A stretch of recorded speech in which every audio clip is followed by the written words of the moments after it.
After spending over 3,000 hours with the M1 MacBook Pro, here is my long-term review. Is it still as great as everyone says it is a year later? And more importantly, with the upcoming release of the new M1X and M2 MacBooks, what is the point of an M1 now? And is it still a worthy purchase? There's no shortage of great reviews on this laptop filled with technical benchmarks and analysis, so just a heads up that I'll be approaching this long-term review with a more laid-back perspective. So the M1 MacBook Pro and Air were released on November 17th, 2020, and since then, the MacBook Pro M1 has been my main workhorse to manage just about everything from business to content creation and everyday life admin.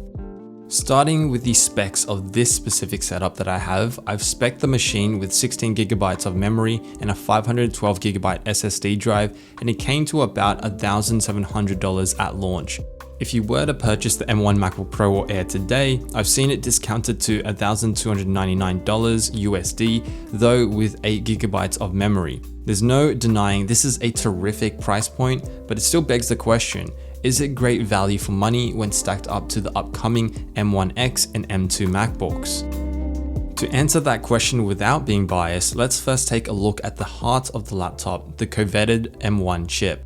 With Apple and Intel's conscious uncoupling and not so clean breakup, the M1 represents Apple's first system on a chip, or SoC, designed specifically for the Mac, similar to those found in iPhones and iPads. This chip allows MacBooks to now run iPhone and iPad apps natively on the M1 Mac, no problem at all, just without the touchscreen experience of course. But yes, the M1 chip is truly revolutionary, though I ran into a number of issues in the first few months of usage. Many Final Cut Pro plugins weren't working, Western Digital My Cloud didn't boot up, and Adobe was slow to update their Creative Suite. Personally, it was far from a clean transition and quite frustrating at times as I spent a lot of time troubleshooting. This is because many apps weren't yet migrated to Apple's new ARM-based architecture and relied on Rosetta, Apple's x86 architecture emulation program, and some apps even flat out did not work right unless updated by its developers.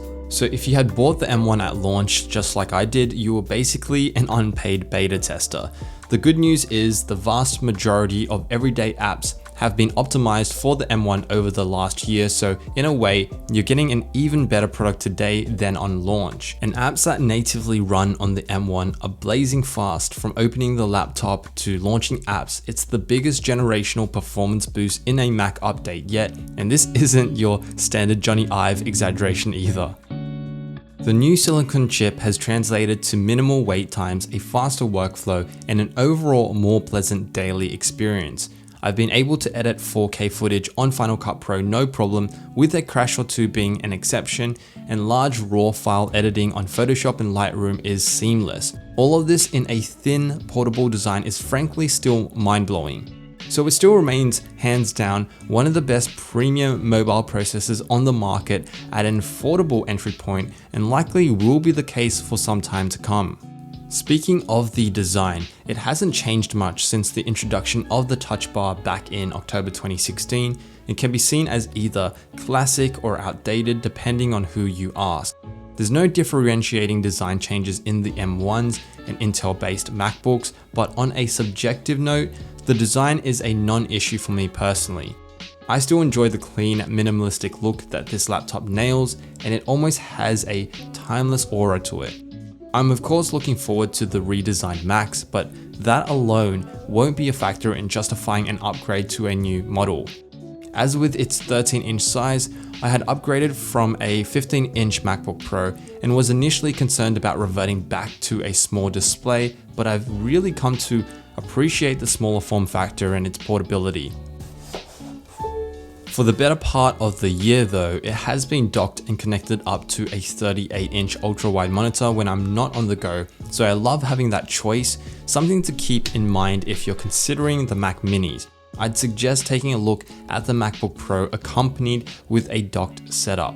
A central piece to its portability is the trackpad, and I've yet to find a better trackpad to this day.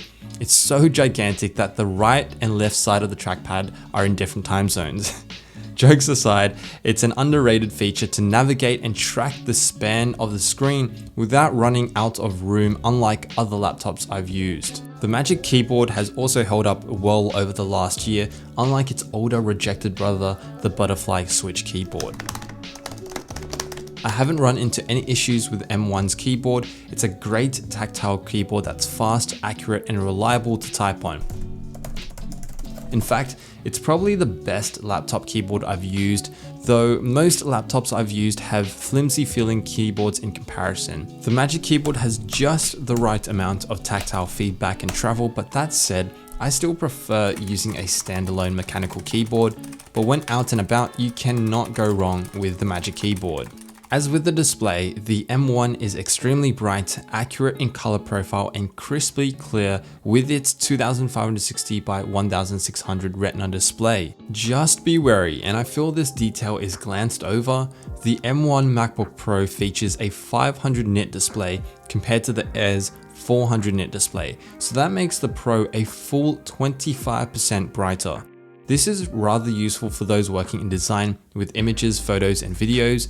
The additional brightness helps, particularly when it's a nice day working in direct sunlight. Overall, it's a beautiful display and holds up perfectly well to this day, though the upgrade to a Pro Motion 120Hz display would be very significant. So when I do take this thing out and about, a big part of the portable experience is of course its battery life, and this is where it goes absolutely above and beyond. After a year of usage, it is undoubtedly the leader in laptop battery life. It's like the one friend who sleeps 4 hours a night and still has more energy than everyone else. That's the M1 MacBook Pro. The first week I started using it, I was shook on just how much usage I got out of it on a single charge. I thought someone had charged it for me in between use. I'm talking 2 to 3 days of usage on a single charge, and that's still the case to this day. The battery hasn't seen any degradation from what I've seen. There have been days when I've gotten over 12 hours of usage and still had 40 to 50% remaining, and that's with light to moderate use of intensive apps like Photoshop or Adobe XD. It's a different game when you can leave your liability of a power brick at home and go the day without worrying about a power port. It's not all rainbows and flowers though, even the best pieces of tech have their shortcomings. The speakers are reliably good, but they're just good. They're not going to blow you away. I've used the speakers on the M1 Air, and I'd say the speakers are fuller sounding on the Pro, particularly the lows.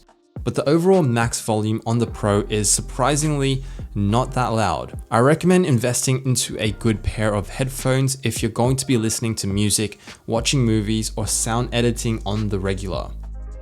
The webcam, which has become more important in this day and age, has not received much of an upgrade, and frankly, it's disappointing. Both the M1 Pro and Air feature a 720p low aperture webcam, which yes, gets the job done, but by scraping a pass with minimal effort. There is one change though, the use of the Apple Neural Engine and image signal processor, which honestly are just fancy terms for the use of software to slightly improve picture quality. With the new upcoming MacBooks likely receiving an overhauled webcam, it's a legitimate reason to upgrade, but a more affordable option here is to of course just purchase a separate webcam, especially when full HD webcams retail at just $50 these days. Moving on to the more serious issues I've experienced over the year, the biggest of which has been terrible Bluetooth connectivity. It's extremely strange and disappointing. The connectivity to my wireless devices like the Logitech MX2S was initially so bad, stuttering and lagging behind my inputs, it was frustrating to use. Taking a look online, I found the M1s had a slew of Bluetooth connectivity issues with no rhyme or reason as to why. A few software updates and a new mouse later, the connectivity has improved significantly, but I can tell for a fact tracking is not as smooth as my previous MacBook used. So just be wary if you're using a number of wireless peripherals, you may run into connectivity issues even to this day. If you've run into similar issues, please do leave a comment down below and let me know. And let's not forget about the ports, or should I say the serious lack thereof. It's a definition of minimalism. Both the Pro and Air offer 2 Thunderbolt ports on the left and a single headphone jack on the right. Seriously underwhelming. So if you want to use a mouse, plug in a different keyboard, connect your MacBook Pro or Air to a USB-C monitor, or even just plug in an SD card, you'll need to get yourself a USB-C adapter like this one here. For a laptop aimed at creatives, it's a little disappointing to say the least, and something that the new Macs most likely will solve.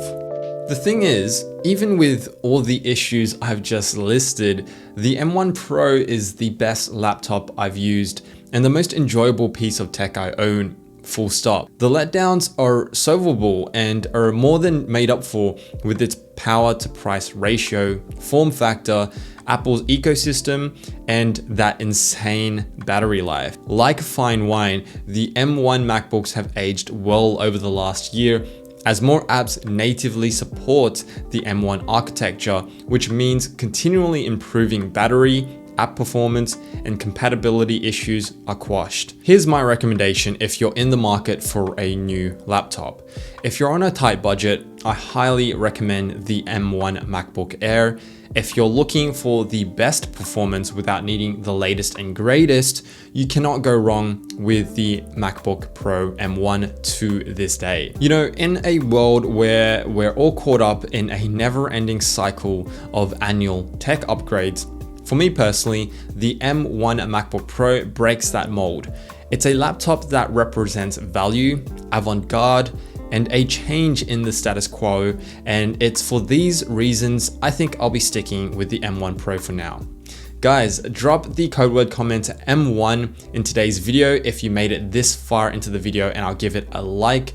Also, there's still a big chunk of you who aren't subscribed and watch this channel, so if you're into tech, design, marketing, or business, please consider subscribing and turning on the notification bell.